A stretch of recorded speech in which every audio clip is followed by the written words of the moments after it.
Hello friends, आज के इस सी ट्यूटोरियल के वीडियो में हम लोग सीखेंगे स्ट्रक्चर के बारे में सी लैंग्वेज के अंदर अलग अलग एग्जांपल्स के थ्रू। बहुत सारे एग्जांपल्स हम लोग डिस्कस करेंगे और अलग अलग तरीका भी स्ट्रक्चर को डिफाइन करने का हम लोग देखेंगे। तो वीडियो थोड़ा लंबा होगा, वीडियो को बहुत ध्यान से देखेंगे, वीडियो के बिल्कुल लास्ट तक बने रहेंगे ताकि एक ही वीडियो काफी हो इस पर्टिकुलर टॉपिक को समझने के लिए। कोई दूसरा वीडियो देखने की जरूरत ही नहीं पड़े। आप देख रहे हैं आपका अपना YouTube channel coding with Cybertech. तो आइए बिना समय गवाए हम लोग चलते हैं डेव सी प्लस प्लस के स्क्रीन पे। देखो, सबसे पहले स्ट्रक्चर एक्चुअली है क्या। देखो, स्ट्रक्चर जो होता है ना, स्ट्रक्चर एरे आप लोगों ने पढ़ा होगा। एरे क्या है? एरे सिमिलर टाइप डेटा का कलेक्शन होता है। जैसे मान लो आपने INT ए डिक्लेयर किया 5 पॉकेट के साथ, तो पांचों पॉकेट में INT वैल्यू ही जाएगा। सिमिलर टाइप डेटा का कलेक्शन होता है in the continuous memory location, जहां मेंबर को एक्सेस करने के लिए हम लोग इंडेक्स का इस्तेमाल करते हैं, जिसको सबस्क्रिप्ट भी कहा जाता है। लेकिन स्ट्रक्चर जो है ना, वो डिसिमिलर टाइप डेटा का कलेक्शन है। सबसे पहले तो ये चीज समझना है, स्ट्रक्चर को डिफाइन करने के लिए। अब स्ट्रक्चर कहां डिफाइन करना है, चलो हम लोग मेन के अंदर में ही स्ट्रक्चर डिफाइन कर लेते हैं। अभी मैं एक स्ट्रक्चर बनाता हूं स्टूड नाम का, ठीक है। देखो, यहां पे लास्ट में सेमीकोलन डालना होगा, ये है एंड ऑफ द स्ट्रक्ट या स्ट्रक्चर, ठीक है, स्टूड। यहां पे स्ट्रक्ट क्या है, ये जो हमने स्ट्रक्ट लिखा है, दिस इज द कीवर्ड जो कंपाइलर को बताता है कि इसके बाद जो नाम आ रहा है, जो कि फिलहाल स्टूड है, जो आप दोगे, जो भी आप दे सकते हो, उस नाम का स्ट्रक्चर बन रहा है। लेकिन ये स्ट्रक्चर का जो डेफिनेशन है, बहुत ध्यान से समझेंगे आप लोग। ये यहां पे मैं स्ट्रक्चर का क्या कर रहा हूं, डेफिनेशन दे रहा हूं, ठीक है। ये जो डेफिनेशन है ये लोकल है, local to main. Structure definition local to the main function, okay. आप यहां पे भी कर सकते हो, ऐसे डिफाइन कर सकते हो। अब इसके अंदर आप चाहते हो कि भैया हम एक रोल नाम का मेंबर रख लें। देखो, ये आपका हो गया member one of type INT, okay. उसके बाद आप लिखते हो कैर नेम, और इसका विड्थ आप 20 दे देते हो। आप चाहो तो इसको 30, 40, 50 भी दे सकते हो। ये आपका मेंबर 2 है of type char with width या मैक्स साइज आप कर सकते हो 20। और इसके बाद आप ले लेते हो फ्लोट मार्क्स। ये जो है ये आपका मेंबर 3 है ऑफ टाइप फ्लोट। लेकिन देखो, ये आपने डेफिनेशन दिया है, ये सिर्फ और सिर्फ डेफिनेशन है यहां से यहां तक। ये जो मैं सेलेक्ट करके आप लोगों को दिखा रहा हूं, ये डेफिनेशन है। इससे अभी कोई भी वेरिएबल नहीं बना है ना।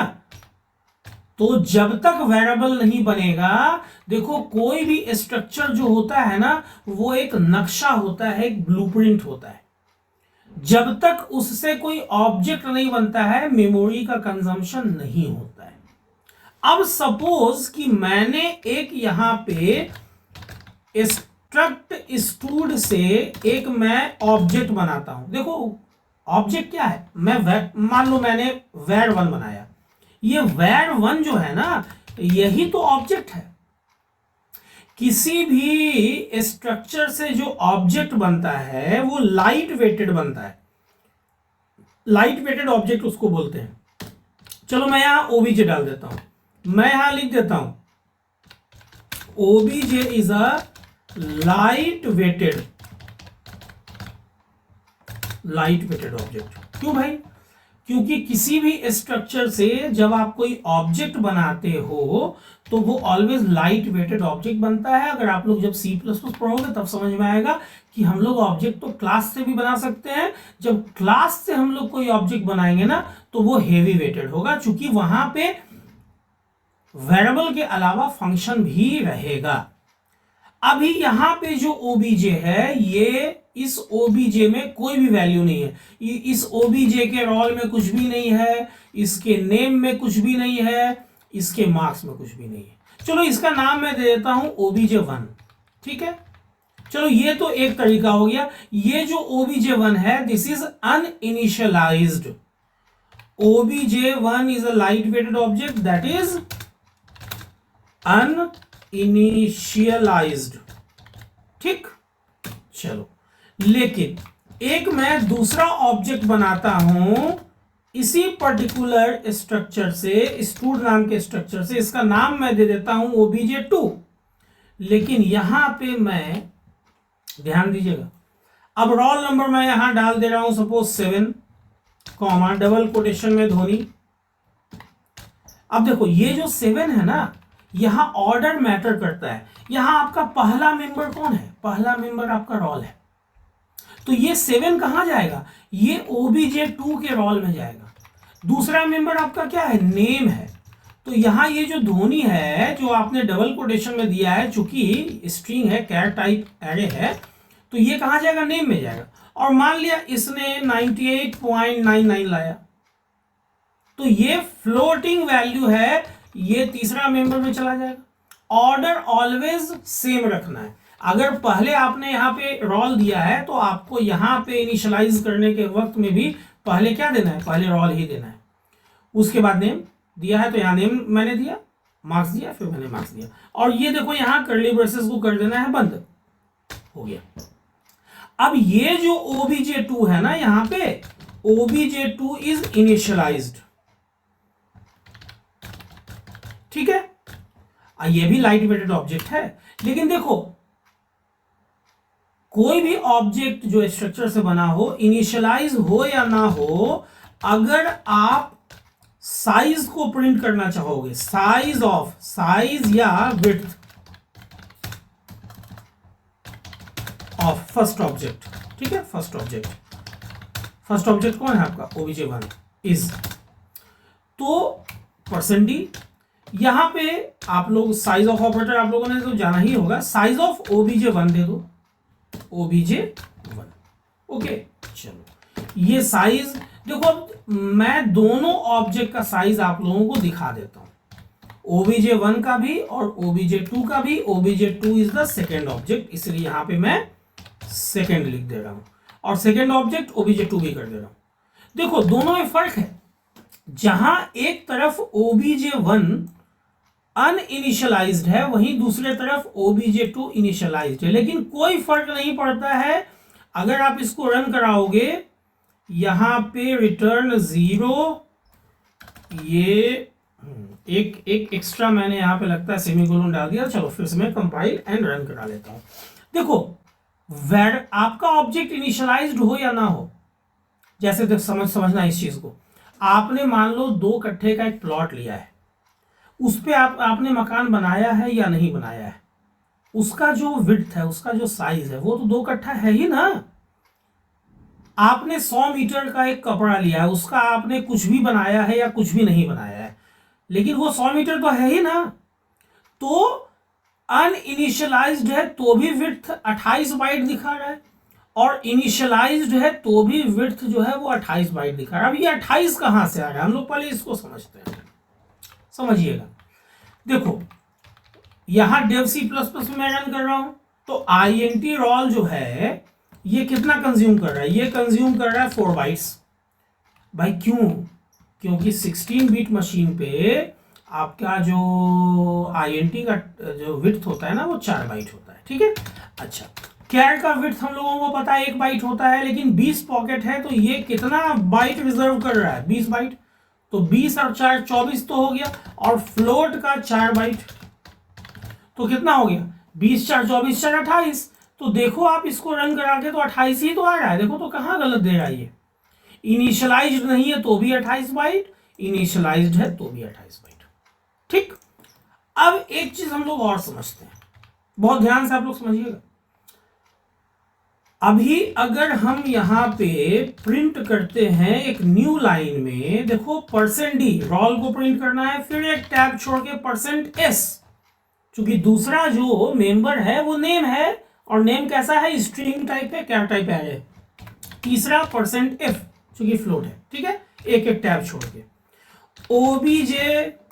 obj1 के रोल को मैं प्रिंट करता हूं जहां कुछ है नहीं एक्चुअली, उसी ढंग से obj1 के नेम को मैं प्रिंट करता हूं, वहां वो भी कुछ नहीं है, अनइनिशियलाइज्ड है ना। obj2 के नेम सॉरी मार्क्स को मैं प्रिंट कर देता हूं, ठीक। और यही चीज मैं obj1, यहां पे मैंने obj2 लिख दिया, obj1, और यही चीज मैं obj2 के साथ भी करता हूं। दो अलग अलग लाइन में ये आउटपुट आएगा। देखो obj2 का रोल नेम और मार्क्स तो कंफर्म है कि 7 धोनी और 98.99 आएगा, लेकिन obj1 जो है वो आपका अनइनिशियलाइज्ड है, तो वहां पे देखो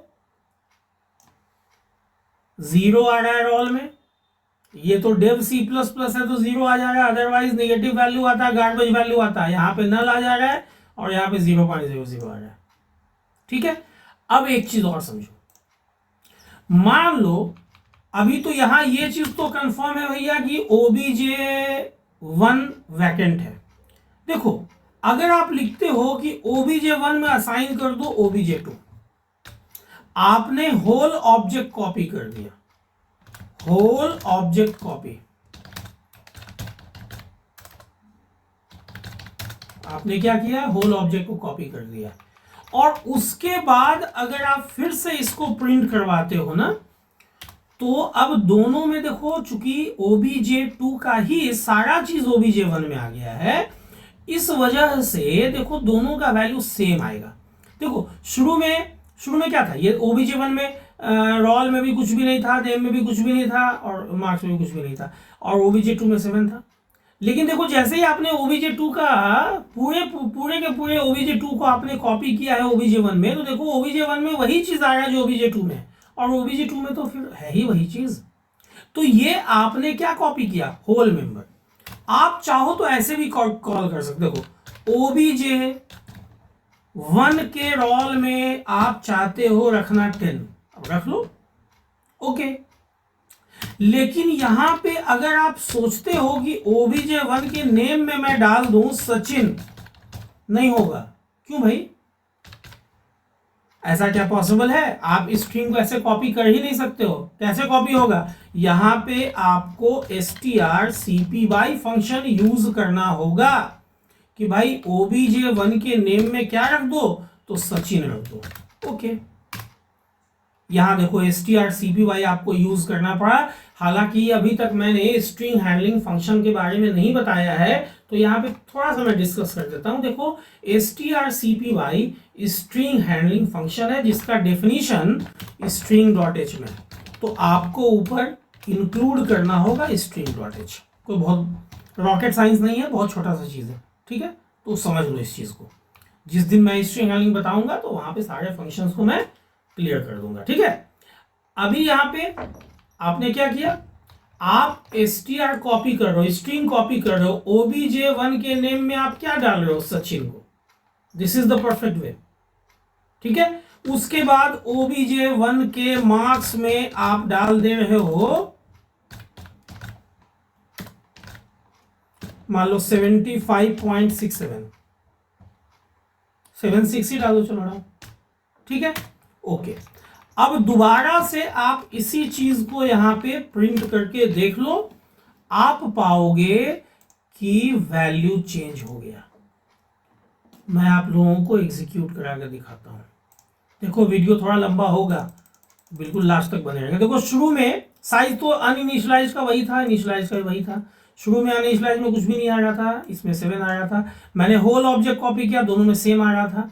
लेकिन अभी मैंने obj1 को चेंज कर दिया है, उसके रोल को 10 कर दिया है, नेम को सचिन कर दिया और मार्क्स को 75.76 समथिंग कर दिया है। लेकिन obj2 तो वही है, देखो उसमें वही चीज आ रहा है ना। चलिए यहां तक उम्मीद है आप लोगों का ये कॉन्सेप्ट बिल्कुल क्लियर रहा होगा।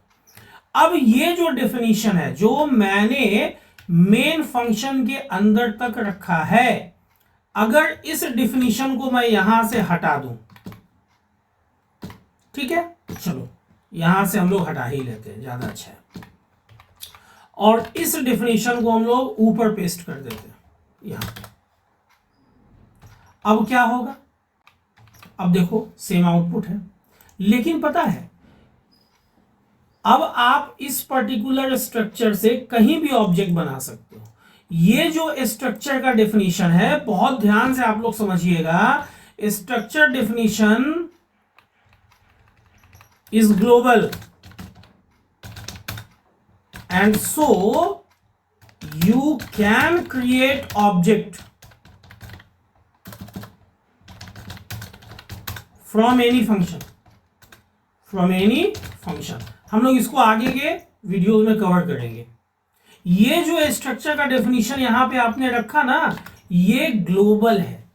इसके वजह से आप जब चाहो, जहां चाहो, मेन में अगर आप ऑब्जेक्ट बनाना चाहो तो मेन में बना लो, आप किसी फंक्शन को बना के यहाँ पे कोई फंक्शन बना के वहां पे ऑब्जेक्ट बनाना चाहोगे तो वहां पे भी आप बना सकते हो। ये सब चीज एक वीडियो में पॉसिबल नहीं है, ठीक है, तो वो चीज तो हम लोग अगले वीडियो में समझेंगे। फिलहाल ये कॉन्सेप्ट समझना बहुत जरूरी है। अभी आपने ऊपर ही भी कर दिया तो क्या फर्क पड़ता है, देखो तो आप रन करवाते हो तो डेफिनेशन ठीक है ऊपर है, आउटपुट तो आपका वही आ रहा है, सेम आ रहा है, सब कुछ वही है। लेकिन अब हम लोग एक चीज समझते हैं यहां पे, चलो ये जो हम लोगों ने स्ट्रक्चर बनाया, अभी हम लोग स्ट्रक्ट ओबीजे बनाते हैं। ये ओबीजे लाइट वेट ऑब्जेक्ट है, यहां तक तो आप लोगों को ऑलरेडी पता ही है। अभी हम लोग क्या करते हैं, बाकी सब चीज हम लोग यहां से हटा देते हैं। अभी हम लोग यहां से बाकी सब चीज हटा देते हैं। क्लियर हो गया मामला। अपने पास ओबीजे 1 है जो अनइनिशियलाइज्ड है। ओके, अब हम लोग यहां पे इनपुट लेते हैं। हम लोग यहां पे यूजर को मैसेज देते हैं कि प्लीज इंटर रोल। अभी बहुत ध्यान से समझिएगा, यहां पे फंसने का बहुत ज्यादा चांस है। यहां पे अक्सर लोग गलती करते हैं। रोल कैसा है भाई, आईएनटी है, जिसके लिए आपको क्या यूज करना होगा, %d, या आप चाहो तो %i यूज कर सकते हो। कहां रखना है भाई, तो OBJ1 के रोल में। अब देखो ये तो रोल में रोल आ गया। इसी ढंग से अगर आप मैसेज देते हो कि प्लीज इंटर नेम, ठीक है, और स्कैनएफ का यूज करते हो। अब देखो लोग यहां %s यूज कर लेते हैं। नेम देखो, %s जो है ना, इसके बारे में मैंने बताया था स्कैनएफ फंक्शन में। %s क्या करता है, ये सिंगल वर्ड का इनपुट लेता है। नेम कभी भी सिंगल वर्ड हो सकता है, कभी कभी सिंगल वर्ड भी हो जाए। किसी का नाम मान लो सिर्फ सोनम हो तो चलेगा, लेकिन अगर मान लो किसी का नाम सचिन रमेश तेंदुलकर है तो मल्टीपल वर्ड्स का इनपुट ये नहीं लेगा। तो यहां पे मैं ऑलवेज मना करता हूं %s यूज करना। मैं कहता हूं कि भाई % के बाद आप यहां पे Ctrl/n ऐसे यूज कर लो, और उसके बाद आप यहां OBJ1 के नेम में आप इनपुट ले लो। हालांकि आप यहां चाहो तो गेटेस्ट फंक्शन को भी यूज कर सकते हो और वहां पे OBJ1.name ऐसा भी लिख सकते हो। अभी भी गलती है, समझना, मैं जानबूझ के ऐसा लिख रहा हूं, अभी आप लोग समझोगे इस चीज को। अब मैं यहां लिखता हूं कि प्लीज इंटर मार्क्स, ठीक है, और यहां पे स्कैनएफ में चूंकि मार्क्स फ्लोट है तो %f ही यूज करना होगा, और कोई दूसरा फॉर्मेट स्पेसिफायर तो है नहीं। OBJ1 के मार्क्स में मैं मार्क्स का इनपुट ले लेता हूं, ठीक है। चलो ये इनपुट सेक्शन हो गया। ये आपने क्या किया अभी तक, ये आपने इनपुट किया है। इनपुट सेक्शन में इसका नाम दे देता हूं, ठीक है। आपके पास रोल आ गया, OBJ के रोल में नेम आ गया। नेम स्ट्रिंग था इसीलिए एड्रेस ऑपरेटर आपने नहीं यूज किया, जिसको रेफरेंस ऑपरेटर भी कहते हैं। मार्क्स भी आ गया, यहाँ पे एड्रेस ऑपरेटर तो यूज करना होगा। अब इसको दिखाना है, आपको डिस्प्ले कराना है, तो this is the output section, ठीक है। अब आप यहां लिखते हो printf, बहुत ध्यान से समझिएगा। आप यहां लिखते हो printf रोल इज %d या %i, जो भी आप दे दो, कॉमा OBJ1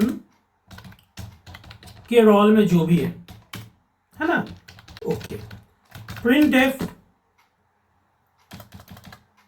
उसके बाद आप यहां पे लिखते हो न्यू लाइन में नेम इज %s। डिस्प्ले के समय में कोई प्रॉब्लम नहीं होता है, OBJ1 के नेम में जो भी है वो आप डिस्प्ले कर दो भाई। और उसके बाद आप लिखते हो printf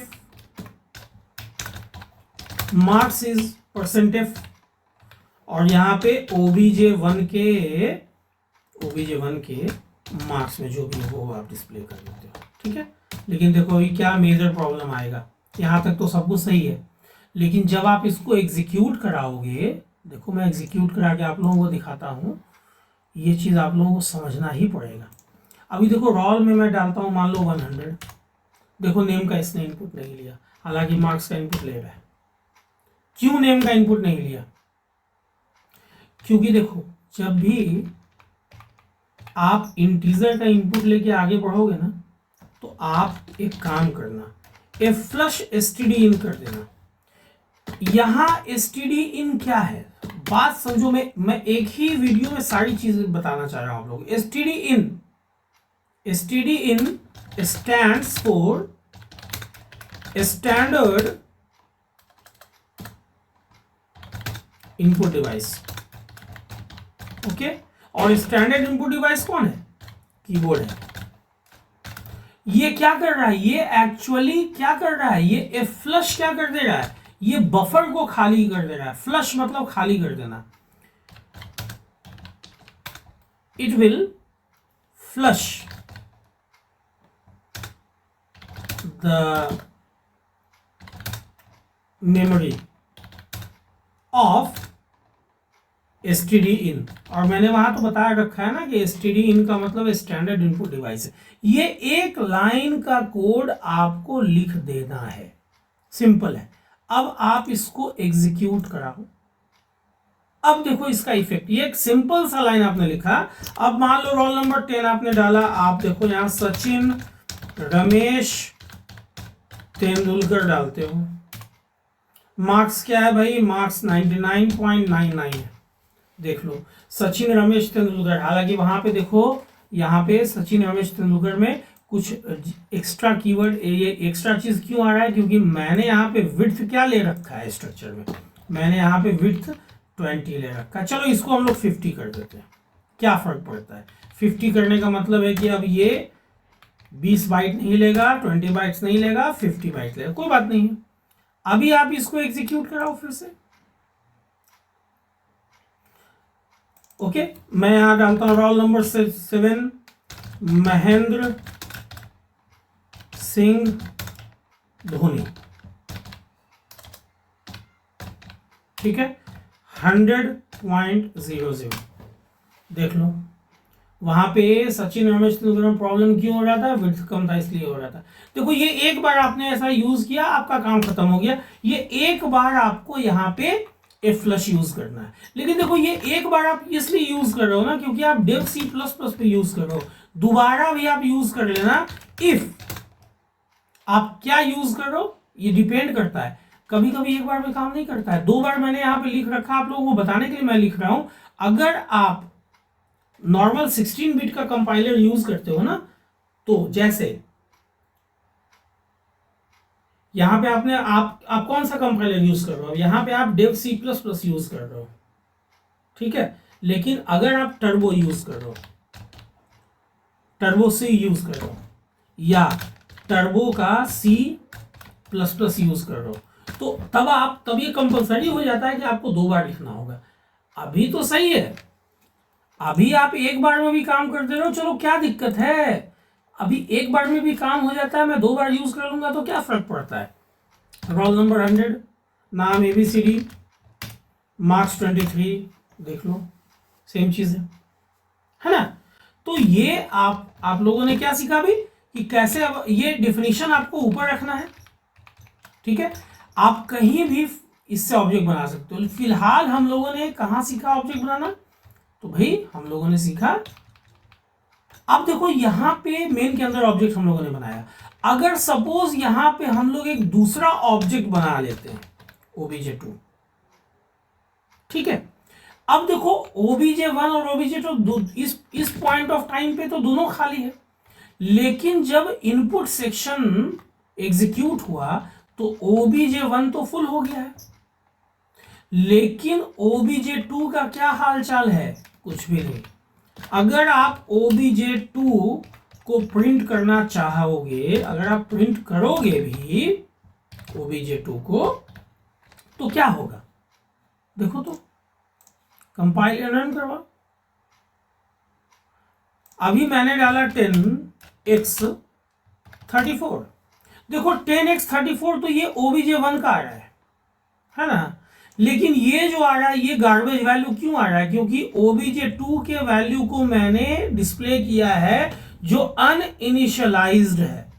अब आपके पास दो उपाय है सर, दो उपाय, या तो आप लिखो कि भाई obj2 के रोल में रखो क्या, obj1 का रोल।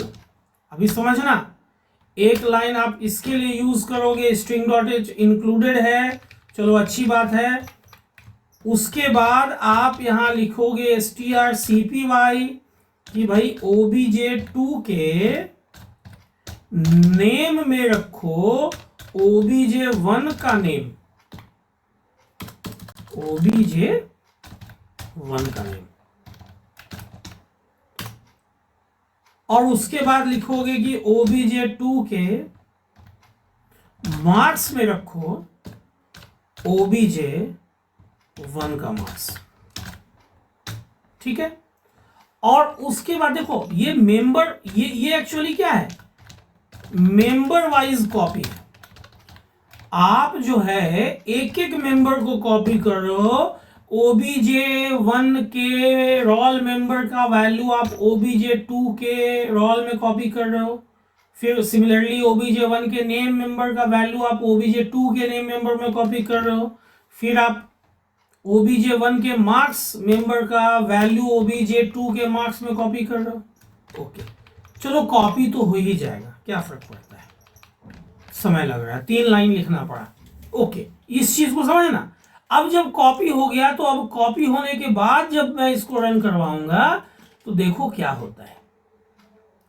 अभी मैं यहां डालता हूं रोल नंबर 1, नाम XYZ और मार्क्स 45 है। देखो शुरू में तो 1 XYZ 45 आ रहा है, नो डाउट। उसके बाद ये तो obj1 की वजह से आ रहा है ना, obj2 अनइनिशियलाइज्ड है, देख लो यहां। लेकिन जैसे ही मैंने मेंबर बाय मेंबर कॉपी किया, मैंने तीनों मेंबर कॉपी किया, रोल को भी, नेम को भी और मार्क्स को भी, देखो तीनों आ रहा है। आप चाहो तो तीनों को मत करो, किसी दो या किसी एक को करो, आपकी मर्जी है भाई। आ गया, ये तो एक तरीका है ही, नो डाउट।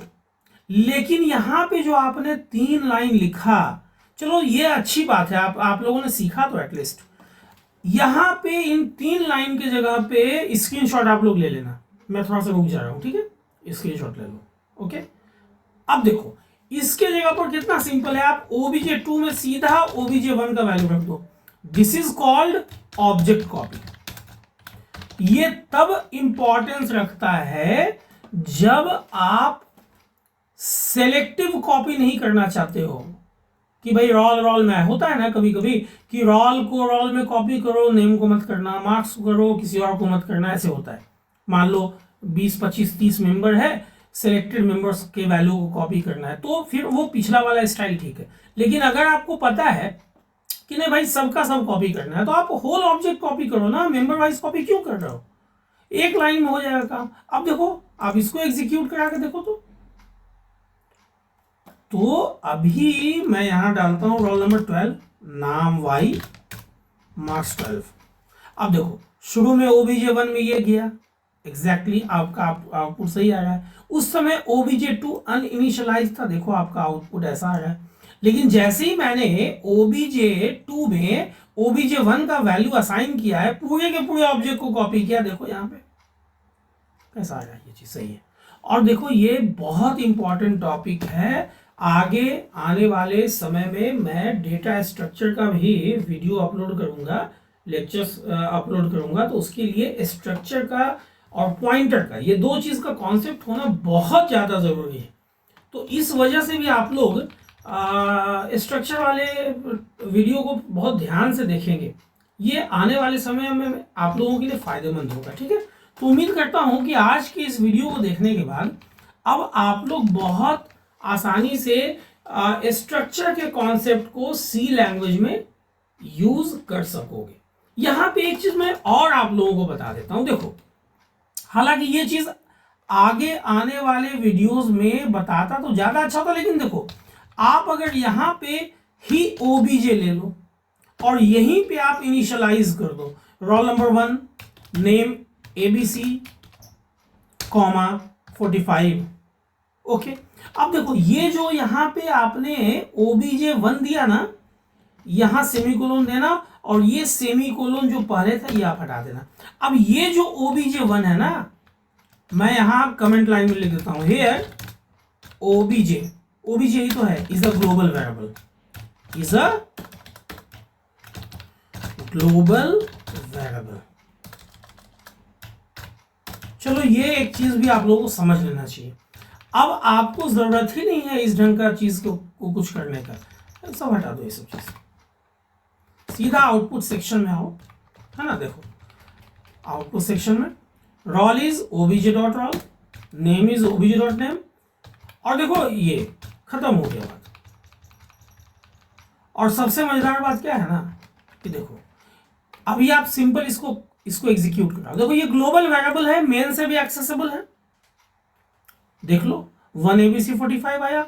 और मजेदार बात क्या है कि चूंकि ये ग्लोबल वेरिएबल है, तो अगर आप एक फंक्शन डिस्प को कॉल करते हो विदाउट पासिंग एनी पैरामीटर, देखो यहां पे मैंने कुछ भी नहीं पास किया है, और आप नीचे कहीं भी आप यहां पे वॉइड डिस्प बना देते हो, ओके, और सेम चीज आप लिख दो ना ये आउटपुट सेक्शन, मैं यहीं से कॉपी कर लेता हूं आप लोगों के लिए। चलो ठीक, बहुत ज्यादा है तो इन दोनों के बीच में मैं एक सेपरेटर के रूप में ऐसे माइनस माइनस माइनस दे देता हूं, लंबा ऐसा। अब चूंकि OBJ is a global variable, OBJ global variable है, तो ये तो कहीं से भी एक्सेसिबल हो जाएगा, एक्सेस्ड है। देख लो ये मेन की वजह से आ रहा है और ये डिस्क में आ रहा है। आप चाहो तो यहां पे ऐसा मैसेज दे दो ना, यहां पे आप लिख दो प्रिंटफ एक लाइन में, output from inside main function, inside main function, ठीक है। बहुत ज्यादा है तो आप यहां मेन फंक्शन में ऐसा लिख दो, और उसके बाद चलो ये आपका हो गया। और यही चीज आप यहां पे लिख दो, ये आउटपुट किसके वजह से आ रहा है, तो ये आउटपुट आ रहा है फ्रॉम इनसाइड डिस्प फंक्शन, बस इतना का अंतर है। आप इसको भी कंपाइल एंड रन करवा के देख लो। अच्छा यहाँ पे क्या है, यहाँ पे देखो सेमीकोलन इज मिसिंग, चलो ये सेमीकोलन लोग देख लेते हैं। और यहाँ पे कहीं और सेमीकोलन मिसिंग है क्या, यहाँ पे भी मिसिंग है ना, एक जगह नहीं दिए थे वहीं से कॉपी किए थे। चलो कोई बात नहीं, ऐसा होता है कभी कभी, कंपाइल एंड रन करवा लो तो आपको साफ पता चल जाएगा कि देखो पहला जो आउटपुट है वो मेन फंक्शन में के वजह से आ रहा है, और ये जो है आपको डिस्प फंक्शन की वजह से आ रहा है। आप चाहो तो 3 4 5 10 20 50 100 फंक्शन ही बना के आप ऐसे यूज कर सकते हो, ठीक है।